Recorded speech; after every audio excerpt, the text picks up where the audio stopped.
Terres et vignes de l'Aube avec la Chambre d'agriculture de l'Aube. Rassemblés pour innover.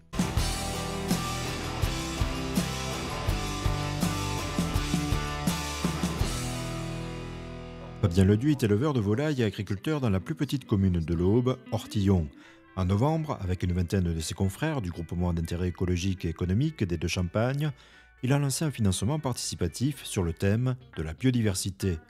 Objectif, prolonger un essai d'implantation de bandes fleuries adaptées au terroir, labellisé végétal local. Ces semences s'avèrent favorables à la prolifération d'insectes auxiliaires de culture. J'ai une très grande parcelle où quand j'ai fini de l'assemer de la largeur de mes voies de pulvée, il me reste une voie de 3 mètres, une voie de semoir.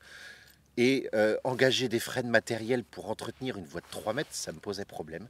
Donc je me suis dit pourquoi pas essayer d'implanter une bande que j'ai implantée l'année dernière. On a à la fois des graminées et des fleurs qui permettent de nourrir les insectes. On va prendre le cirfe, la mouche que tout le monde connaît qui vole sur place et qui ressemble à une guêpe. La larve de cette mouche se nourrit de pucerons, elle est extrêmement intéressante pour nous, mais l'adulte se nourrit de pollen, de nectar, donc il lui faut des fleurs. Une bande multi-espèces est plus intéressante qu'une bande enherbée. J'en ai discuté avec un autre agriculteur qui a aussi testé l'année dernière et les résultats nous paraissent tellement intéressants qu'on a envie de le vulgariser. Pour la sélection des semences, il a bénéficié des conseils de la Chambre d'agriculture.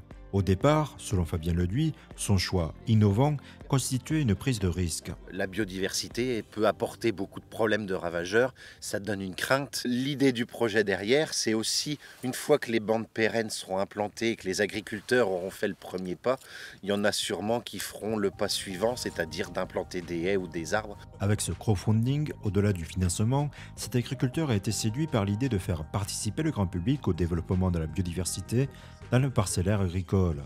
D'un coût d'environ 250 € du kilomètre, plusieurs paliers ont été définis entre 2 500 et 10 000 €. Le frein pour un agriculteur d'implanter ce genre de bande qui ne rapporte strictement rien, c'est d'arriver à financer la semence. Et le crowdfunding s'est naturellement présenté puisqu'il permet de faire une sorte de partenariat entre les agriculteurs et les non-agriculteurs et de les impliquer dans ce qu'on fait. Que le monde agricole s'ouvre auprès du non-agricole, communiquer avec les gens et arrêter de se faire taper dessus serait formidable.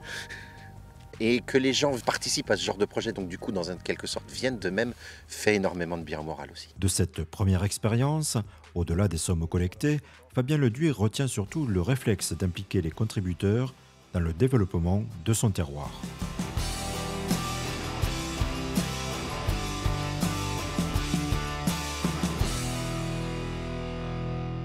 Terres et vignes de l'Aube avec la Chambre d'agriculture de l'Aube. Rassemblés pour innover.